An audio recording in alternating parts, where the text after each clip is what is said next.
This is every mob in the game that produces particles in some way or another.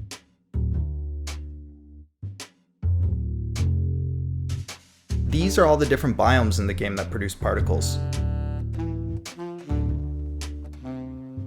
As you can tell, it's just the nether. For this episode, I want to create a build that focuses specifically on particles, and I'm hoping it's just so different, it's so out there that it creates a feel unlike any other build on this server. And like I do with many of these videos, before we take it to the survival world and start doing the build, we should probably get into the mechanics of the particles themselves.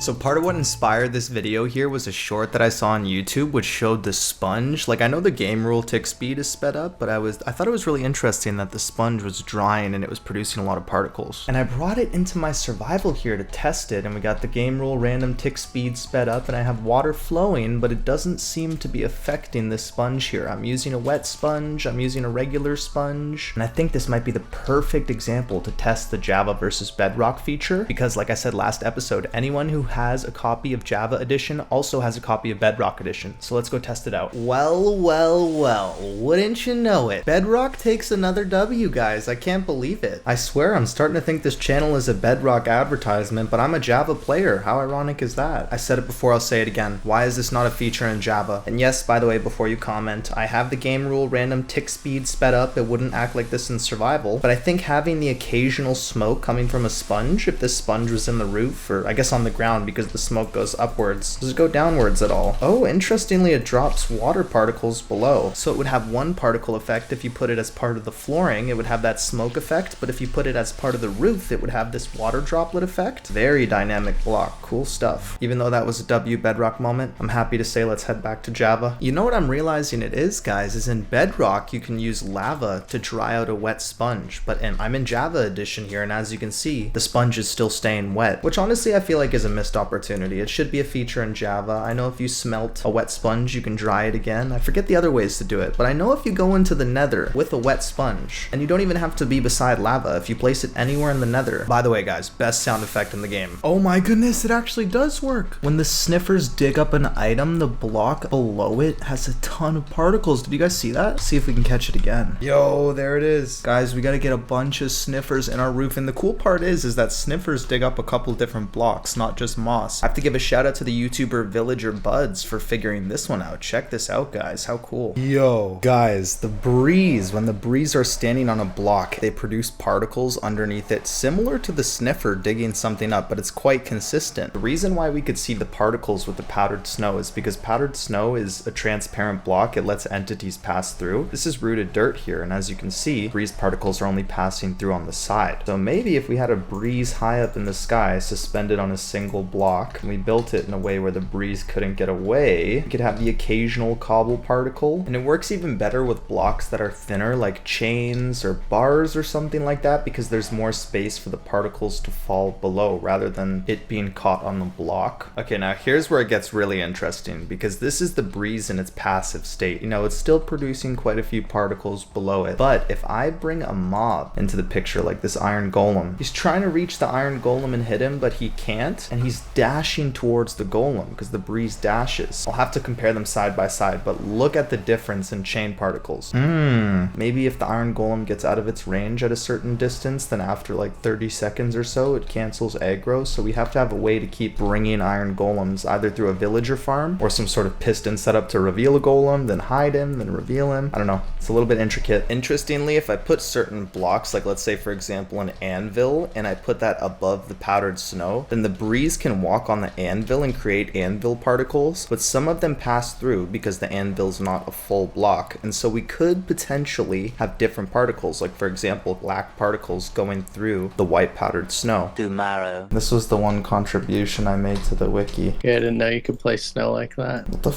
Why is it not working now? Oh my god, wait. I have it on record. I have it on record. Can you imagine they changed it? Dude, I have it on record that this was working before I made the contribution to the wiki. Imagine they changed it. Oh my god, hold on. Dude, I don't know if I'm actually onto something right now, but hold on. You guys saw how I put the breeze on the powdered snow when it fell through? Yeah. That was the contribution I made to the wiki. Before I made that contribution, this morning, I recorded myself and it was behaving differently. And I'm pretty sure I did the exact same thing. Then I made the contribution to the wiki, bro. Imagine Mojang saw that. Dude, imagine. You changed it? Look, dude. When the Dude, imagine. This morning it was doing this. This is Java edition there. The breezes are standing on powdered snow. Right after I make the wiki contribution, they can no longer... Dude. Why is that guy on the left falling? That's not packed That's snow. regular snow. That's regular. Whoa. I genuinely think I might have just changed the game. I'm not even kidding. I have proof. Tell me I'm wrong. It's the exact same setup. Unless it wasn't packed snow, but you're pretty sure, right? Particles underneath it. It doesn't show me placing it, but maybe if I take the full footage here, I can prove it. Powdered snow bucket. I have it in my inventory, bro. Okay, yeah. What the f?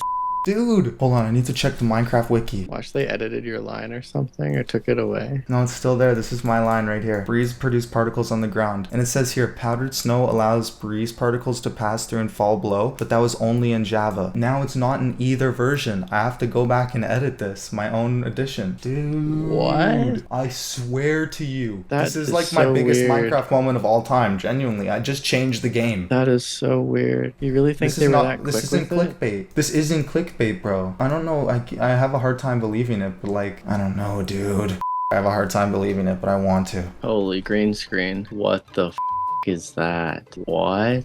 Bruh. What? Is that what the dragon shoots? What is that? No, that would be like dragon breath. Using command blocks to place particles. I would have to disperse it out. So it would be like... This dude's coding. And now I see that. It looks like the Enderman particle. Might be the same particle. How did you do the big llama? You just made him big? Yeah, you can change their scale. I've seen some crazy builds where people use like, instead of the llama spit, they'll do like dripping water, I think it's called. And then it's like a sink. Oh, that is good. But imagine building a creative with particles, bro. Yeah. It looks like it's coming out of its nose, actually. The end rod also produces a very subtle particle effect around its sides. Yeah, it seems like the particles for the end rod, they're very subtle, and unfortunately I can't hide them in a roof or something like that because they don't extend that far. They stay very close to the actual rod. So if I want to incorporate those particles, it will have to be part of the decoration. You know what? Guys, hear me out. You know those explosives that are underwater? You could probably have a block with a bunch of end rods surrounding it and do an explosive like that. The only example I can think of is from Finding Nemo. Whoa,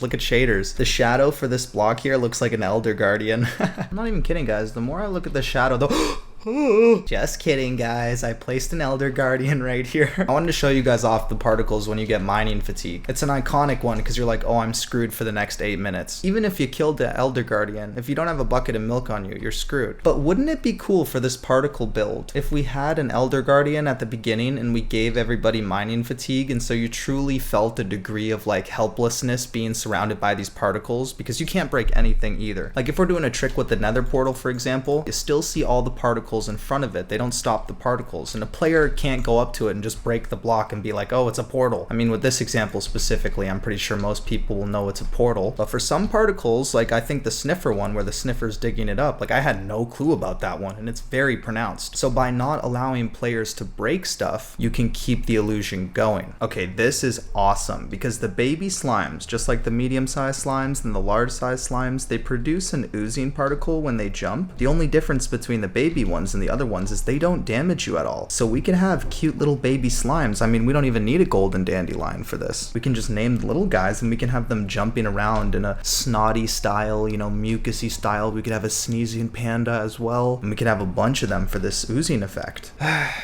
A group full of sneezing babies, guys. I thought I was done being a teacher. You know, I would ask these guys to cover their nose, but it doesn't seem like their arms can actually reach. You're gonna sit here and tell me that these pandas just keep jumping? This is part of their AI? To keep jumping into... What is going on? I've got a command block here that's constantly summoning lightning, just so that you guys can get a good demonstration here of what it actually looks like when a lightning bolt hits a lightning rod and how those particles move around. I think more so than the particles, the thing that's cool is the lightning rod itself turns completely white. And actually, I think what's even cooler than that is the fact that in shaders you can see the shadow of the lightning bolt. What the heck? That's awesome. What I'm picturing is that you could use this as a shadow for like a waving tree. Does that make sense what I'm saying? The shadow of trees? Anyways, I think it could be worth putting some lightning bolts into this build. The thing is, lightning just doesn't happen that often, so it's not as much of a priority as some other things, like the sneezing pandas. Oh yeah, and I also forgot to mention the Ender Dragon produces particles too with its fireballs, and I think a couple other things, but this is survival. Guys, epilepsy warning, oh my goodness. I was trying to get these guys in the creative demonstration, but every time I try and pause them, they just are tweaking out. Between the sound effects and its uncanny like glitchiness, I am kind of feeling a little bit of unease, I gotta say. To those who are saying the Ender Dragon is not scary, I'm like a grown adult feeling a little bit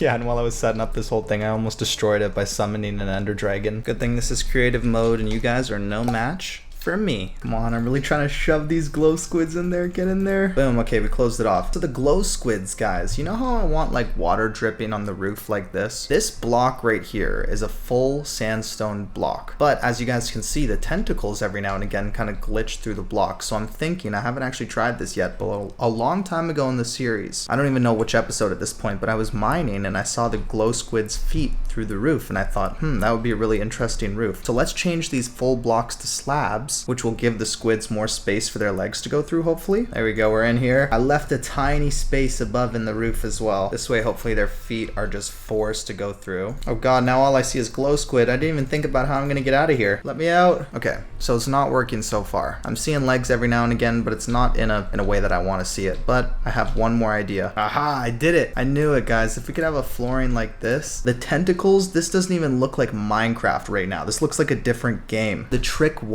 is that I put a fence above in the roof and we had it lead it up because I wanted the tentacles to be seeping through the roof. But the issue with these squids from before is they were swimming sideways. I needed their tentacles to go downwards, and to have them oriented downwards, all we had to do was connect the glowing squid to a lead. If I break this block here, this is what it looks like. It's being held up rather than going sideways. And in case you guys are wondering, you can also do it with the squid if you'd rather have like a black style texture roof. I will say I think I like the glowing squid better. Hear me out, guys. Animated blinds for your house using a breeze that is aggroed towards you, but the breeze can't hit you because it's hitting the block in front of it instead, the powdered snow. And while we're on the topic of mobs that can shoot things through powdered snow and produce cool like entities and particles, I have to give a shout out to I covered this previously, but my llama wolf design. Llamas aggro towards wolves and spit out wolves, but they can't actually hit the wolf if they're in a boat together. And using that mechanic, we can use powdered snow as the roof and have a silly little roof with spit going through it, and you can stack multiple llamas with boats and wolves and have a bunch of spit going through your roof. It's silly, but we're covering all the particles. Well, would you look at that, guys? The snow golem is also able to throw snowballs, and you can put a powdered snow roof or something like that to hide the boat. All you have to do is put a silverfish in it as well because they aggro towards the silverfish. So it seems like we got 3 different options so far in terms of projectiles. We got the wind charges, we got the snowballs, and we have the llama spit. I mean, I guess we could have skeletons or something behind a wall if we wanted other styles of projectiles, but I'm talking specifically about projectiles that would be semi-peaceful. For this particle project, I was thinking, imagine we had a hallway like this with composters on the floor on the sides, and they were constantly filling up with organic items. It would be an animated floor, and there would also be particles coming from the composter. And I was so close, dude. I created this whole sugarcane bamboo farm here with a minecart, feeding the hoppers, feeding into the composters. The only problem is, hoppers and composters, you can only put the hopper on top to feed it. If I have this hopper on the side here and I fill it with sugarcane, as you can see, it's not filling up the composter. But if I put a hopper on top and I fill that same sugarcane, as you guys can see, it will start to compost. And I don't know, something about having the hoppers above the composters as part of the flooring, it makes me not so much a fan of it. It could have been so perfect too, because once we filled the composter, we could have a hopper below to collect the item, and then it could constantly be filling up, but sadly,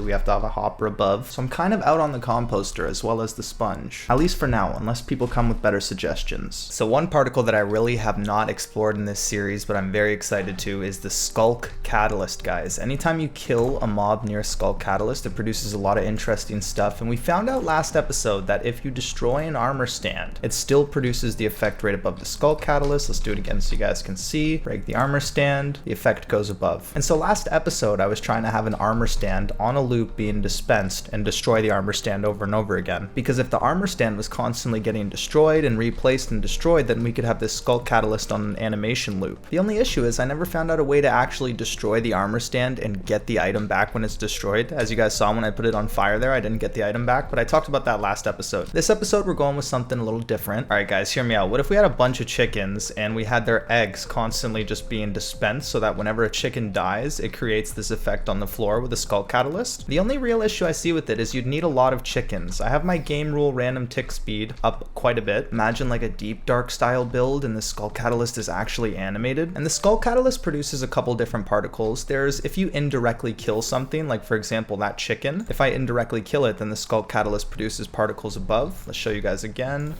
Sculk catalyst particles above. But if I'm directly responsible for killing a mob like the chicken, that's when the Sculk catalyst starts to show up, or the Sculk veins and the actual Sculk block, only if I'm the one responsible for killing it. So we could have two different types of flooring. We could have a flooring where we're punching mobs that are on really low health and directly killing them and animating the floor as we move around. Or we could do what I'm doing here, which is have a hidden bunch of chickens constantly in a loop and their eggs are dispensing. The only issue I really see with that is it would lag a lot because you have dispensers constantly dispensing. You have a ton of chickens if you want this to be animated quite a bit. And the thing is, like, that armor stand solution would have been so good because we could just keep breaking the same armor stand and then replacing it instead of having 100,000 chickens. This call is regarding the visa security today, early this morning. And how long have you been with her? And the eggs dispensing is also loud too. You're hearing chicks die. Not every egg that hatches is an actual chick, so you know, you're just constantly hearing popping and it's not contributing to the animation always. So I feel like there's a better solution. Is there a different mob in the game that we can perpetually kill or like use the armor stand to have this Sculk catalyst constantly activating? But you know what I'm realizing? This animation that the Sculk catalyst does, it looks a lot like when you have soul speed boots on and you're running on soul sand.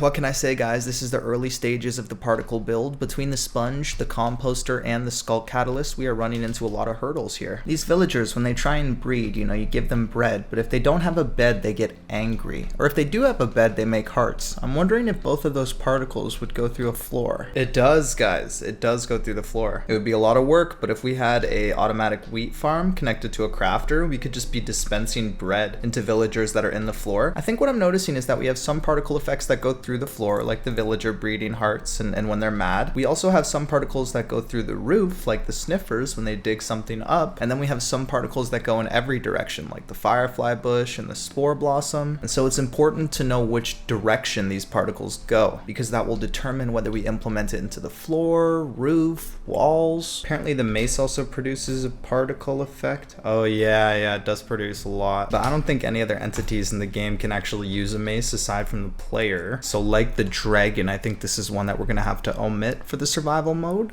Guys, I had big hopes for this one, the decorated pot. I think it's so satisfying, the sound effect and the particles that are produced when you put an item into it. And I was like, maybe we could be automatically feeding some items into it. But it's actually interesting because unlike the composter, you are able to feed decorated pots through the side. You can also feed them through the top. But sadly, guys, if I'm using a hopper to fill up a decorated pot, it does not produce those particles over and over again. I mean, it makes sense because if you're doing that on a large scale, it would lag up the world. But for a builder like myself, it's an unfortunate moment. I've accepted the fact that with this particle project, there's going to be a lot of misses. And me saying that out loud is basically me telling you guys, be ready. We should have a part of this build where the shulkers are hitting you upwards and you're being surrounded by particles while you're going upwards. I mean, I said this before, but it reminds me of Willy Wonka. And something really interesting I just learned is that, let's see if I can get it, the shulker bullet or the shulker shot. Oh, I nailed it. Did you guys see how it exploded? Let's try and get it again. Whenever it hits the ground or anything, it makes a little bit of a particle explosion. Maybe when I punch it too. Oh, when I punch it, it produces a different particle. So overall, the shulker is just really good for particles. But yeah, interestingly, the same particles that happen when a shulker shot misses and hits a block or something, that tiny explosion particle you guys saw, it's the same particle that's used for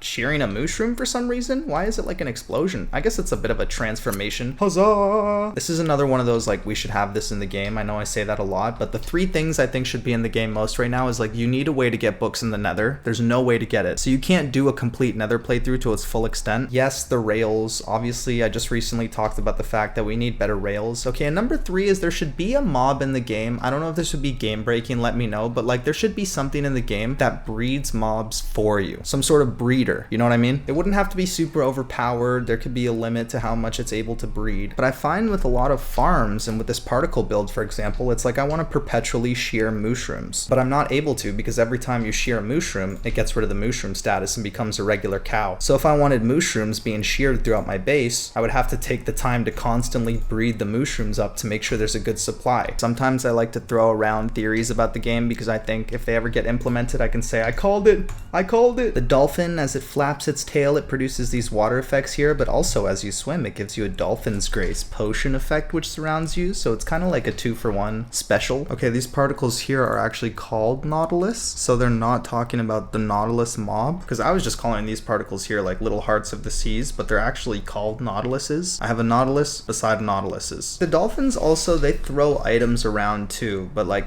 in survival, you have an inventory and you can pick up those items, so I'm wondering if there's any way that they can be throwing around an item and you can't pick it up. Like what if before I entered the water area, I had somebody step on a pressure plate and it just spammed their inventory with a bunch of like sticks or eggs or something like that so that they can't pick anything new up? That's the only way I could think to have these dolphins, ensuring that the dolphins play around with items. I'm trying to get the witch to show us particles. It seems quite occasional, but I'm in survival. It's funny, if you stand at a certain angle, you can dodge the witch potions completely. You missed me. Well, there we go. There's the particles. It's a little purple bit above its head. I really want to incorporate the creaking into these builds because the particles look awesome. They exchange between the resin and the creaking, so it's like orange and white particles at the same time. And we can keep the creaking alive during the day just by name tagging it. The only issue is that the creaking is going to hit us, much like the creaking at Pillager Pass, who hits us during the nighttime. And the more I'm at Pillager Pass, the more I'm starting to realize it's kind of annoying. And I'm wondering, is there a way to hide a creaking behind a wall? You know, I'd have a creaking on one side, I would have the creaking heart on the other, and I'm not the one hitting the creaking, but something else is. And that way, when I'm standing in the middle of my build, I see these particles being exchanged. And that all depends on the fact if anything else can hit the creaking aside from a player. So let's do some testing here and try and figure that one out. Alright guys, so if step 1 was testing everything in creative mode, then step 2 is taking it to the survival world. So we're on step 2, and my first question is, where should I build this particle build? You know, we have a lot of options when it comes to biomes and location. Do we build it on the surface? Do we build it in a cave? And don't worry guys, I won't leave you hanging. My answer is we're gonna build it in the caves. And my reasoning behind that is because for a lot of these particle tricks, like for example, the llama spitting or the snowballs coming from the snow golems or the breezes on top of the powdered snow, all of those things require a lot of elevation and building above. And if I'm building on the surface, then I'll have to build these really tall roofs, kind of like this lighthouse here, because the bottom part will be the actual build and the top part would be where I hide llamas and boats and stuff like that, if that makes sense, which I think would be an interesting challenge in terms of building. But instead of doing all that, I'm just going to avoid it by building in a cave, because in a cave the roof is just the roof of the cave, but there's blocks above where you could hide stuff, unlike the surface where you'd have to blend it a lot more using the roof of a build. So I'm doing it in a cave, but the question is which cave? Where should I do it? Which biome? Because to be honest, I haven't built in the caves in quite a while. All of us on the server told ourselves we want to build in this area on the surface so that our map looks crazy. Check it out, we updated it recently. Pillager Pass, this section right here looks so defined. But yeah, when it comes to building in the caves with this particle build, there's a lot of nuances, like grass blocks, for example. A grass block in a swamp biome versus a cold biome, they look so different. The same with leaf blocks as well. One of my favorites is the sparse jungle because it's just so green, and when you see that in a cave, it really stands out because typically you don't see grass in a cave, and the fact that it's so green I think is really interesting. Or we could take it the other route and we could build in like a badlands or something and just have all of the grass completely dried out. Decisions guys, decisions. Also my bad guys, if the video aspect ratio seems different, it's because I realized I've been playing on Quake Pro. I got it for a single shot one time and I didn't even notice. What do you guys think about Quake Pro? Is it too difficult to watch? Because it kind of reminds me of like back in the day when I played CSGO, and if you played in certain aspect ratios you could see a wider screen which allowed you to see more players potentially. It's kind of the same with Minecraft in the sense where it's like the wider your FOV is, the more of your build you can actually see. Like I can see my entire cave with Quake Pro, but if I go to like some people play normal is this, which you see a lot less. For most of the videos I've been playing at 90. I'm gonna keep it at 90 for now. But yeah, before we officially choose a biome, there is one more thing I should say, which is wildflowers, pink petals, I believe leaf litters, water, which is placed, but also water in cauldrons. Oh my goodness. All of these things are different colors depending on the biome that you're in. Can we get a trident? Oh my god, that guy is rough. You know what I think is interesting though is vines. Depending on the biome that they're in, it changes colors, but the stone bricks and the cobblestone, the moss versions of them, they don't change, which I think would be an interesting change to the game, guys. What if the moss changed the color depending on the biome, slightly in the same way that grass and leaf blocks and the vines do too? I mean, since the vines do it and we use vines to craft these blocks here, it just makes sense. I'm telling you, if I keep guessing about these Minecraft updates, one of these times I'm actually going to be right. Ooh, and you know what? Last thing I should consider is maybe I should build not just one biome in consideration, but several. Because if you're lucky, you can find a spot in the world where it borders on a couple different biomes, and that way in our particle build, we could have different colored grass in one spot and then different colored leaves in one spot. You guys ready to be freaked out? Check it out. If you get real close to the happy ghast, you can see its ghastly tentacles inside. So this map, dude, I love this type of stuff because it's topographical, I believe is the right word, but it's color coded as well. So the different colors represent different biomes. The path that we were just checking out was around here. It's the meadow, as you guys can see, and chunk base, man, it's so cool if you guys haven't used it. Like the top of my base here is a cherry grove, but I can filter based on Y level, for example, underground, and it reveals that under my base is a dripstone cave. You can filter even deeper, which is everything Y -51 and below, and it reveals that my base here is a deep dark, which if you guys have not seen episode 1, one of the best moments in this world is when a warden came like flying up my water stream. He's coming up, look, he's coming up. Oh wow! Oh my god, dude! Okay, with that said, let's do some scanning and I'll get back to you guys. Okay, I made a decision, not on the spot. I haven't found a spot yet, but I'm just looking at the swamp here, thinking about the grass from a swamp, and it's a missed opportunity if I don't use swamp grass. And second of all, grass from jungles. It's so green. I think it's the greenest of the grasses. The mushroom fields, surprisingly, is also quite green, but you don't really see that because it's mycelium. So now I'm scanning because I want it to be near our area. We have a swamp here. We have a swamp here. 2 hours later. Perfect. Our portal took us directly to the mangrove swamp. We also have the savanna here. I'm guessing if I fly a little bit over while I'm looking for it. You know what's crazy? This is actually the first mangrove swamp we ever encountered. I've traveled far lands for this, so yeah, I really like this, and I think it's gonna go well with my plan. Oh, there's a pillager outpost here too. Are there allays? Yes. Okay, I don't have to bring allays over. I found the spot. 4 biomes connected to each other. It's like that 4 corners, you know, with the 4 states connected to each other. Yeah. You know what I'm talking about? We got flower forest, savanna, swamp, and mangrove swamp. So we have a lot of different shades of grass. Look at this spot right here. A lot of gradual changes going on. Dude, this is a great natural spot. Last episode with the pillager pass, I was talking about like building with the geography that's already like the way it's oriented. So, but I decided not to do it at the jungle. I guess I am missing out on jungle grass. You like how I made my shulker yellow? The people decided the most standoutish color. I mean, the only time it would even possibly stand out is like amongst blend in is amongst wildflowers. Is there anything else yellow would blend in with?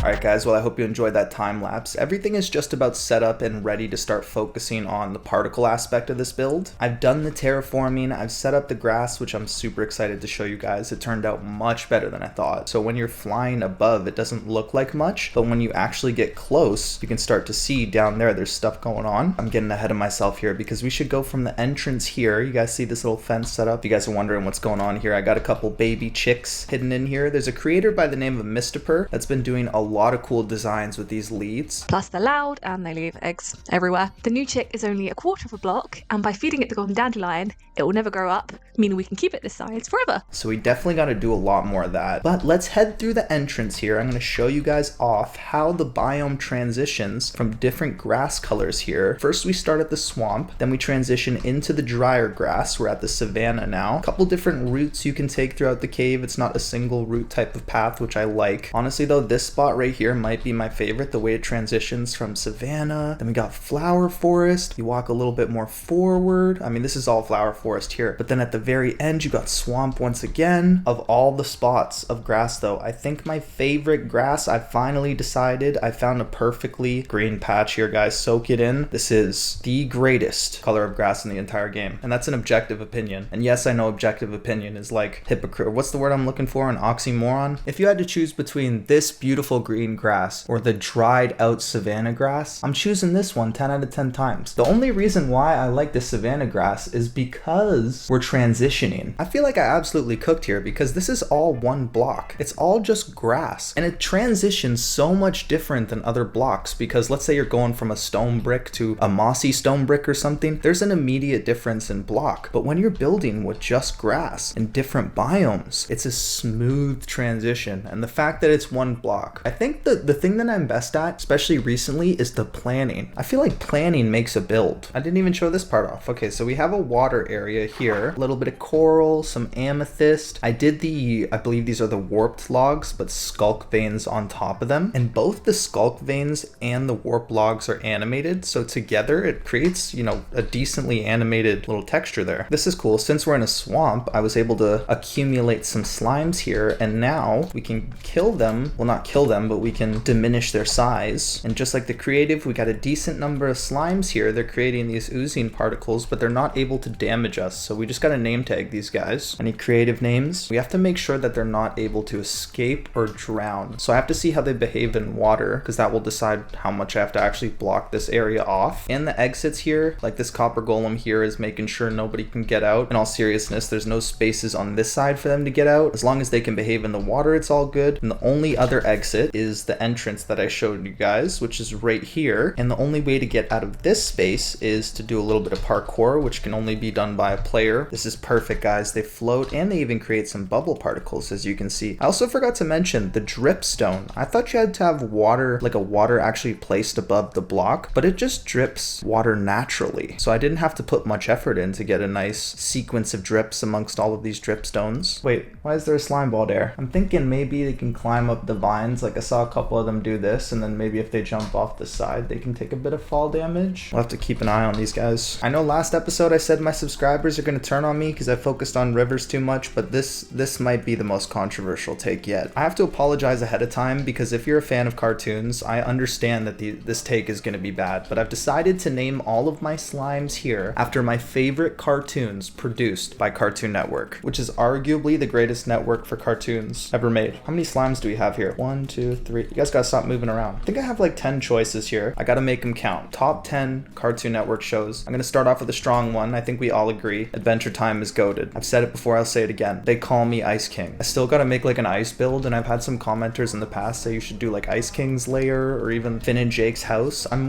gravitating more towards Ice King's lair because they call me Ice King. Best episode of the series? Dare I say the Minecraft episode. I think my favorite episodes of Adventure Time are the ones where it's not the main plot, but it's just some shenanigans going on, and it's the one where Finn and Jake are just fighting Ice King at the very beginning of the episode, and then they end up coming across these flame dogs that need to be near fire to stay alive, and then I think one dog gets lost. It's an emotional one, but it's also funny. If you know, you know. Okay, moving on. This one's definitely an underrated one. I don't know how many people know about it, but dude, Chowder. My goodness. It's stupid. The animation is cheap, but they know it's cheap and they work around that in terms of like green screening the characters' clothing and stuff like that. They did that whole fourth wall breaking episode where they're like, we need to raise money to start the show again. Hilarious. Okay, I originally had Scooby-Doo chosen, but then I realized that Scooby-Doo is a Hanna-Barbera production and they just aired it on Cartoon Network. So I'm throwing that one away because we're going strictly Cartoon Network, and I'm allowed to throw that away because they have zero value with this new update. That also goes for Tom and Jerry. If I have any newer viewers here, you might know about this one. It's Clarence. I feel like animation style matters a lot to me when it comes to a cartoon, and I love Clarence. Because of all the shows here, I feel like Clarence is a little bit more directed towards younger kids, but I'm able to still watch it and enjoy it because of just the environments that they create and the animations that the characters have. Alright, next one, you know I gotta do it. In Dexter's laboratory. He's the smartest boy you ever see, but Dee Dee blows his experiments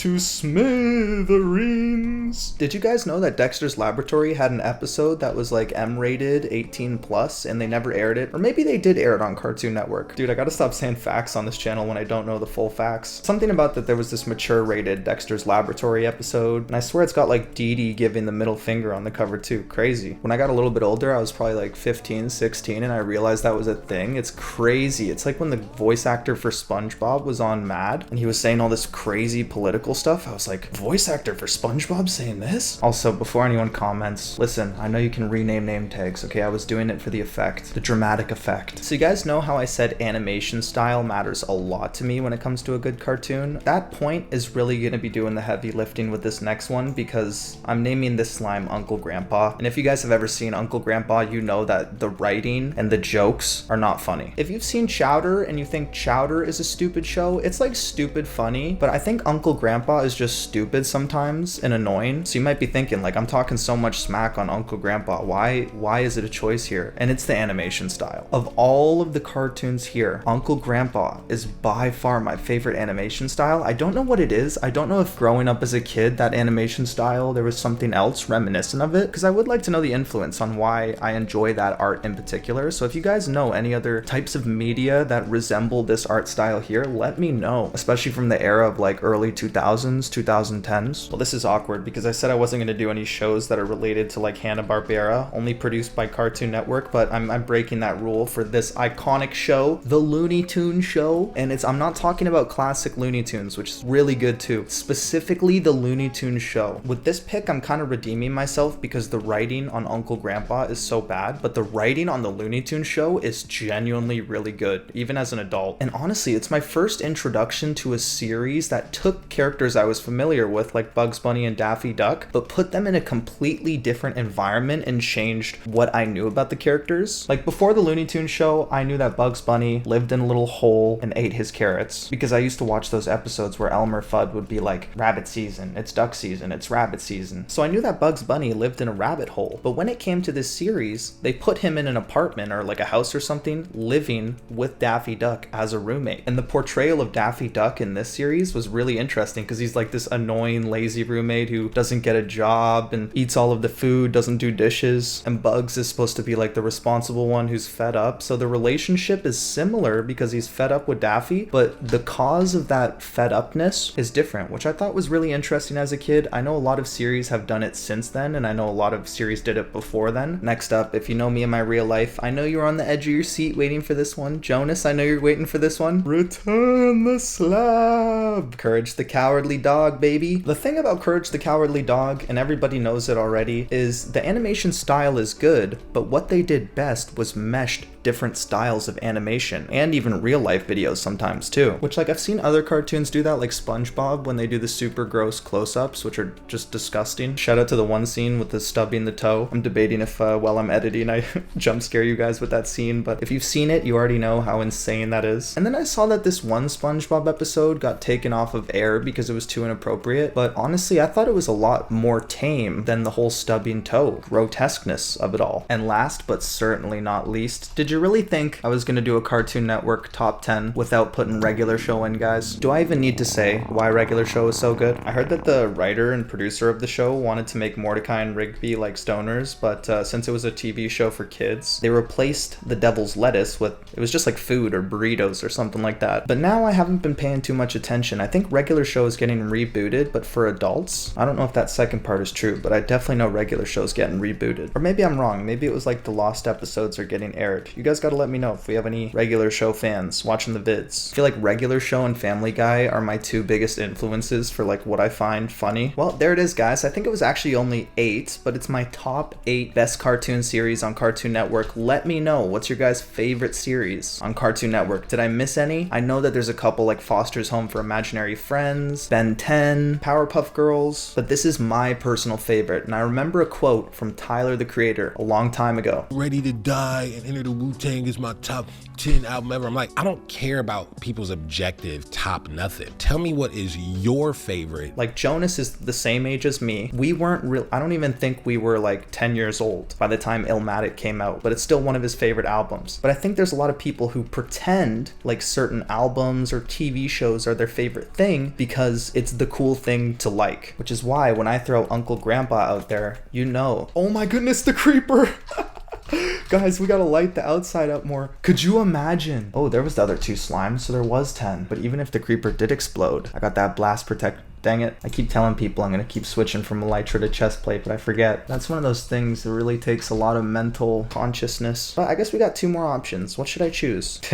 Not the slimes just jumping on me in my sleep. Well, it was a tough decision, guys, but for my last 2, number 1, we're going with the High Fructose Adventures of Annoying Orange. Okay, I'm just kidding. We're actually going with the Amazing World of Oh, yeah, okay, I named the right one. We're actually going with the Amazing World of Gumball. I feel like I just sound like a broken record at this point.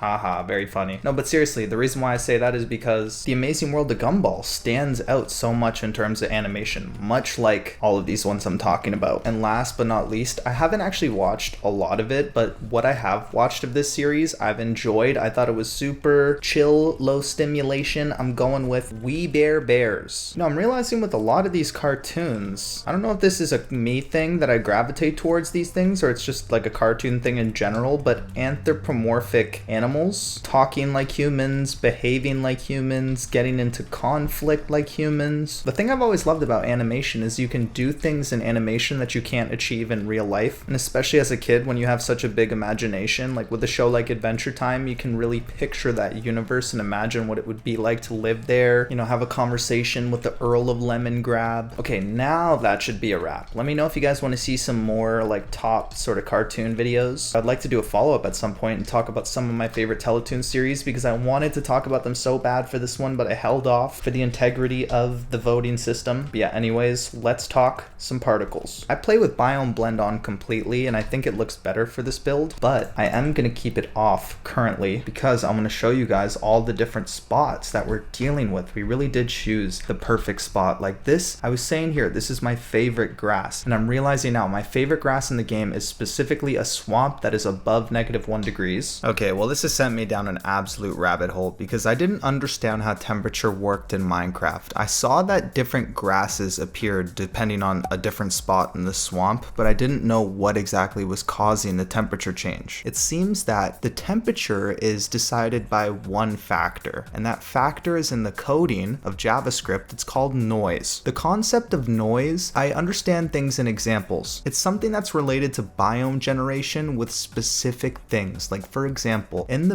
Badlands, there's terracotta that generates, and it generates in very specific ways where there's like bands, you know, there's horizontal strips of different colors of terracotta, and it seems like when that generates, that's being determined by a noise factor. In the Badlands, there's also these large pillars that you guys might have seen, and it turns out they're called hoodoos. I had no idea that's what they were called, but these hoodoos, the way they generate with all of these different colors of terracottas, that's completely contingent on the noise that generates it. Another example would be the iceberg pillars that you see in certain cold biomes. That's determined by noise. It has something to do with density, it has something to do with world generation, but all I know is it's not something I can control. So when it comes to the build that I have here, I think I got really lucky because I'm getting both types of swamp grass. And I've been doing some research because I'd like to know more about this noise feature. Like if I press F3, is there an option where I can see the temperature based on where I'm standing, or is there an option that says the type of noise that I'm dealing with? And it doesn't seem like it, unless you guys know something that I don't. And there's 2 more things I wanted to say before we continue. I'm on this rabbit hole of research here. I built my underwater area in a swamp, and I thought it looked really cool underwater, but I didn't realize until now that swamps specifically have a lot of underwater fog. Just to compare, on the left is a clip of me swimming in an ocean. It's not that foggy, you know, you can see ahead quite a bit, whereas on the right, I'm in a swamp and it's quite foggy. Okay, anyways, tangent done. Maybe you learned a thing or two. I definitely did. And as you guys can see, I went a little bit crazy with the lily pads and bubbles because I knew this was a particle build, but to be honest with you guys, I might get rid of it completely and just put all the grass here too, because it's some of my favorite grass in this spot. I also have a library over here, and again, we're seeing a transition in grass, even though we're in the same biome, because there's a transition in temperature. There's also some suspicious gravel here too, now that I know you can collect it. It's kind of like a valuable area with enchanted books and suspicious gravel. Any more dead slimes? Look, that's how it happens, guys. They climb up and then they fall. So if we have vines, we have to make sure that it's not high enough where they'll actually take fall damage. And this contrast in vine here is another good example of the biome change, how it's going from a swamp vine to a flower forest vine. So vines, grass, water, another dead slime. Oh my goodness. I'm realizing why the slime is dead, because the frogs eat the slime. I don't think we can have frogs in this area. I have to do one more just to demonstrate which cartoon will get digested. That will decide which is the worst of all the cartoons. It looks like Uncle Grandpa's getting close. I didn't do this on purpose, I swear. It's just the first one that gets eaten, guys. Uncle Grandpa.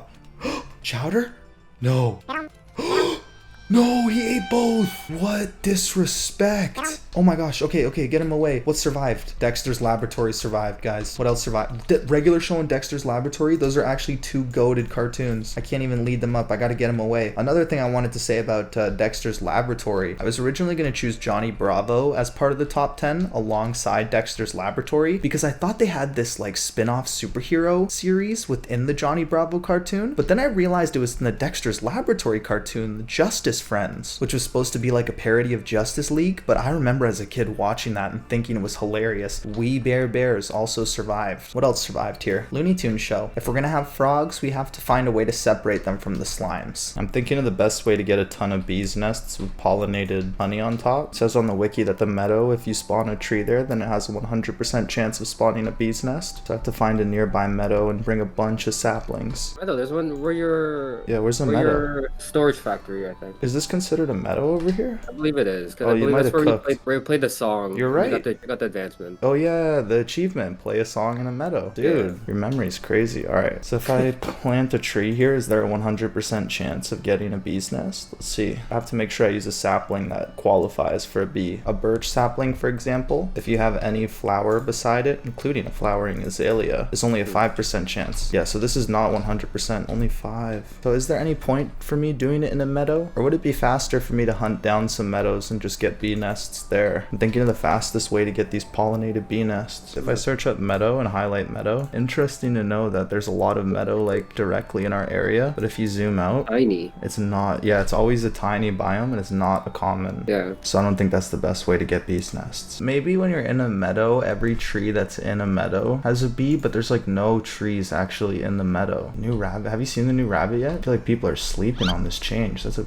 Oh, nice save. There's a single birch sapling in this meadow, and there's a bee's nest here. These 3 trees have a 5% chance each. But the birch tree, for example, like I feel like on average it grows taller than an oak. Like the oak sometimes grows really short, you know what I mean? But the birch usually grows at that size. So I feel like for every piece of wood that grows, is that an extra chance? Or is it just in general when you grow a tree, it's a 5% chance, doesn't matter how big? Because the cherry tree grows way bigger, you know what I'm saying? So like, does that mean there's a bigger chance of a bee nest? But you know how you can place blocks like beside saplings to manipulate how tall they grow? You just have to like spam the bone meal. Oh yeah, that's a classic, bro. That's how you get these super tall trees. Getting unlucky here. Is it not working? There we go. And that turned to be the smallest tree and it took the most bone meal. But yeah, even with these super large trees, it doesn't seem like we got a single bee nest. So I'm like leaning towards doesn't matter the size of the tree. It's just when you spawn a tree, there's a 5% chance. I was trying to like cheat the system. Because some of those still spawn like even on the ground. They'll spawn on the ground, yeah, with like a super tiny tree. But yeah, that setup there was annoying too, so I feel like it's faster to just place a ton of flowers beside trees and just hope for the best. That's the fastest way I can think to do it right now. Doing like a bee breeding station, and then I'm gonna kill all of them and take their pollinated nests. Yeah, because I want the nests that are pollinated. I don't want the bees inside. Oh, true. Because they're gonna be going all around the build. I mean, maybe I'll keep a few, but of all the baby mob changes, I think this is actually my favorite mob change.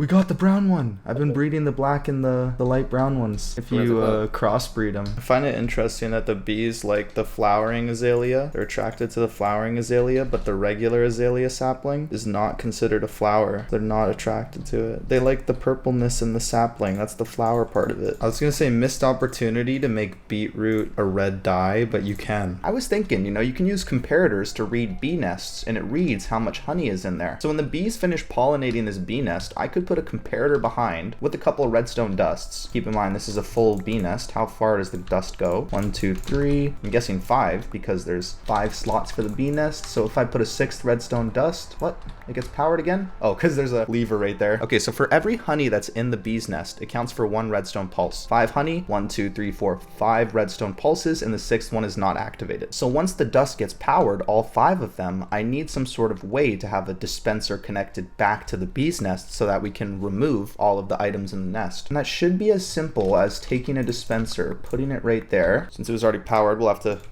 repower it. Okay, so the bee nest is completely empty now. And once it's filled up to 5 redstone pulses again, it will activate the dispenser. So this is on a loop where every time the bee nest is getting filled, we're emptying it. But I also want this base to give a little bit of an alarm like, hey, your bee nest has been harvested. So I'm also going to connect the dispenser with fireworks up to this and put it right here. And it should be the same thing, right? I have the comparator hooked up with the redstone. I do 5 different spaces. So when the bee nest is fully filled up, it activates the dispenser one time and a firework comes out. So now we just got to play the waiting game. There it is. Oh, it actually damaged the bee. I didn't think about that. Guys, I gotta keep it real with you. I'm losing my mind here. I recorded an entire day's worth of gameplay and my audio is messed up. In an attempt to salvage it, I'm gonna do a very rare post commentary. Okay, so I started off with the Spore Blossom Particles. In the past, I've done a lot of putting the Spore Blossoms behind the wall, but with this one in particular, I wanted the particles that come straight vertically down because they look awesome, and the particles that are going downwards are hitting the ground. So I decided to change the ground in that area to moss, much like how a lush cave has moss covered in it in those, general areas. Then I did some exploring in nearby caves because I know I wanted to do that glow squid trick with the tentacles going through the roof. There's a tree down here, but I didn't have any luck at first, so I decided to go right below my build to Y-32 because at that spot and below, turns out in any biome, not just the lush caves, glow squids can spawn. So I set that up, waited a little bit, went caving. I actually ran into some glow squids, but they died right in front of me. A glowing squid. Oh no, it's dying. So I cut my losses, went home, and started to finally focus on firefly bushes. And we talked about this last episode, but the firefly bushes stack on top of each other, same with the spore blossoms. A lot of these blocks that have particles with an area of effect sort of thing, they can be stacked, but it's definitely overkill. Like, it's one of those things that just because you can do it doesn't mean you should. So this is me getting rid of most of the firefly bushes, leaving a few there for a few firefly particles, and then we started messing around with wildflowers and pink petals because the stem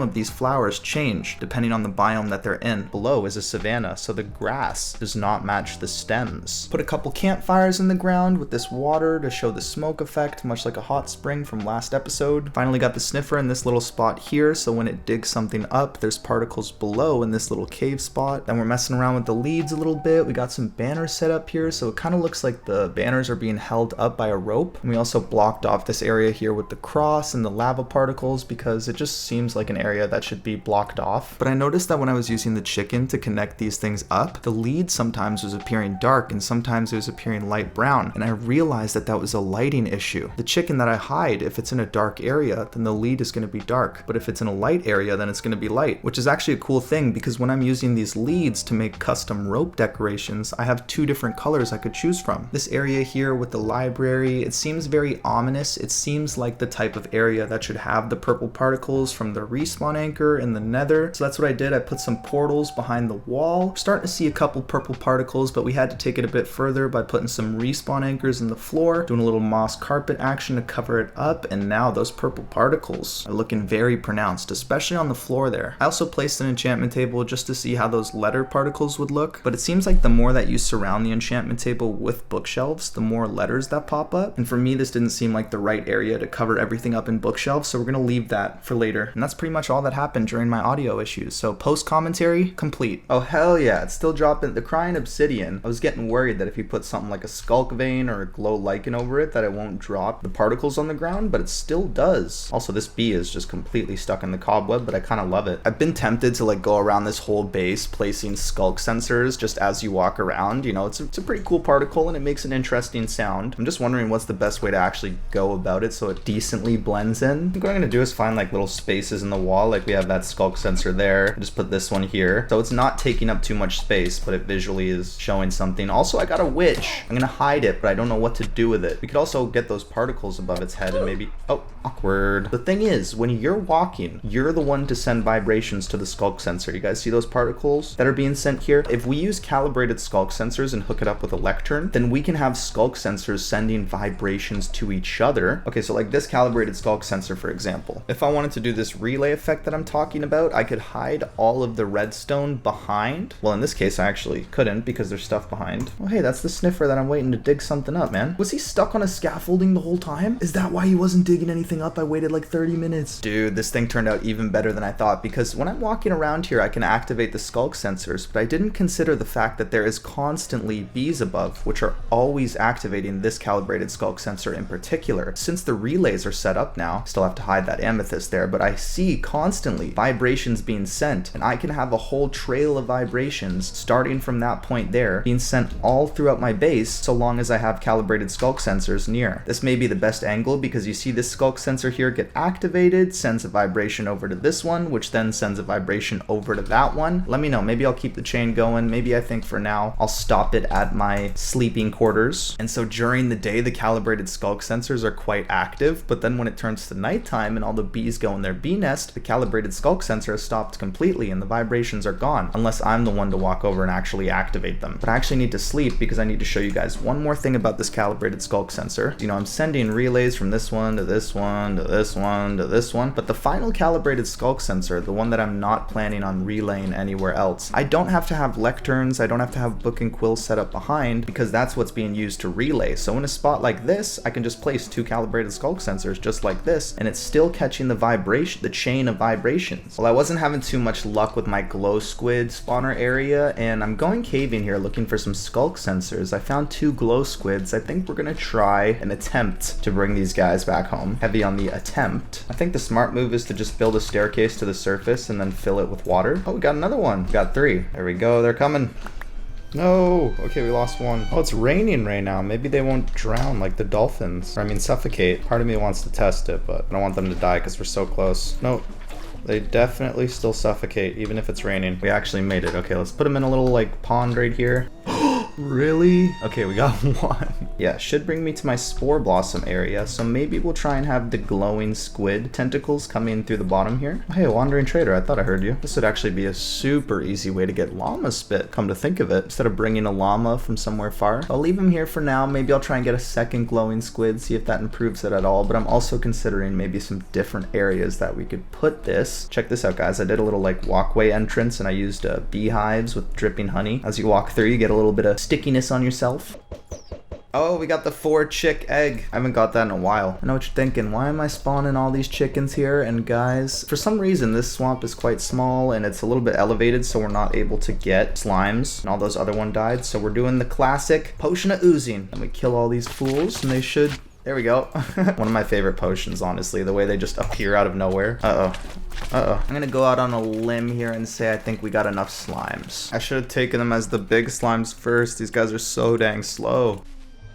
Oh, what the heck? I forgot that boats take out lily pads. Well, that's one way if I wanted to replace that with grass. And of course, there's the Sculk Shrieker. Pretty interesting, like sonar type particles, but I think we're gonna omit that at least for this episode. Got too much to focus on, okay? So we got the slimes here. The mucus family is starting to form, but we need the sneezy pandas. And I know on my animal sanctuary, I actually have a sneezing panda, so we just have to breed it and bring it back home. It shouldn't be too bad. All right, where are my sneezy little pandas? Yay! Sneezy panda.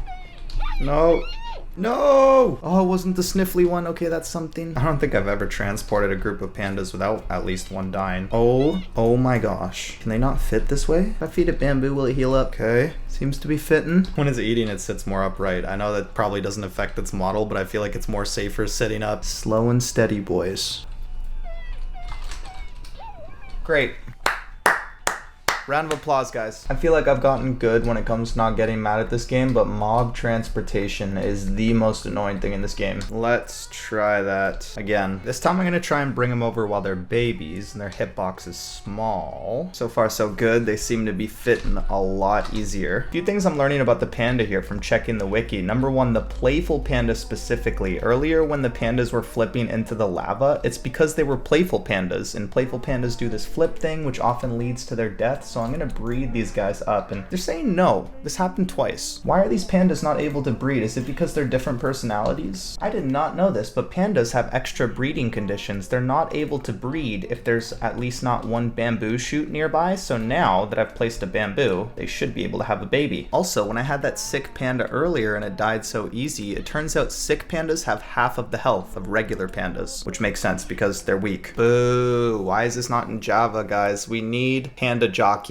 Bedrock only. Uh-oh, guys. The pandas go deep just like the llamas do. And I did a whole episode dedicated to llamas. There's 7 different panda personality types: normal, aggressive, lazy, worried, playful, weak, and brown pandas. But if you breed pandas with each other, then they can pass on those genes to their children. Let's say you have a panda that is the brown, the rare brown panda, and you breed it with a weak panda. Well, maybe the appearance of the panda is brown, but it has a hidden gene, which is the weak gene, which I'm guessing causes it to sneeze more. So you have a panda that looks like the brown panda, but also has the behavior of a sick panda, which could be interesting to see the different combinations. Like, I know the lazy panda lays on its back. So what if we had a panda that looked sick, but was laying on its back like a lazy panda? I think that could be a cool appearance. Sadly, there's no way to tell directly if a panda has a hidden trait unless I use like certain commands, but I think just by observing its behavior, I would be able to tell if one panda is acting out of the ordinary, acting different than its appearance. Like, that's how a panda dies, bro. He's flipping into the vines and then takes fall damage. Does anyone know why the pandas won't eat my cake, guys? It says here that pandas are supposed to eat cake, just like bamboo, and I think it would be cute. Oh,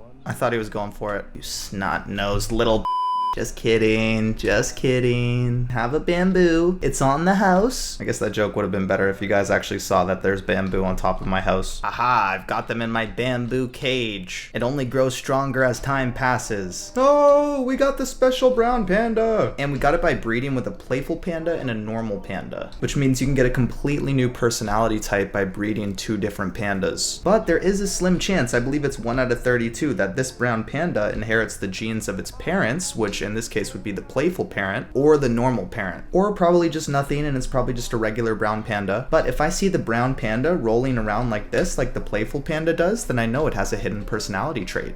Oh, wait, it just did it. No, I just saw it flip. Mr. Brown here has to be special because brown pandas have no special behaviors or characteristics aside from their visual differences. So the fact that Mr. Brown does his little rolls every now and again indicates to me that he has the roll aspect. Oh, actually I should, oh my goodness, I gotta be careful, man. This guy's gonna roll to his death. That's the one thing about the playful pandas, is they can really hurt themselves. Yes, okay, we got 2 sneezy pandas. That's the most important because now when we breed them up, it'll be, I'm pretty sure a sneezy panda most of the time. Are we gonna get a sick baby? Yes, we are. We just gotta rinse and repeat a few times and this place will be unsanitary. Well, there we go, guys. Check it out. We've got all of our oozing slimes here next to our mucusy little sneezy pandas here. Quite an ensemble if I do say so myself.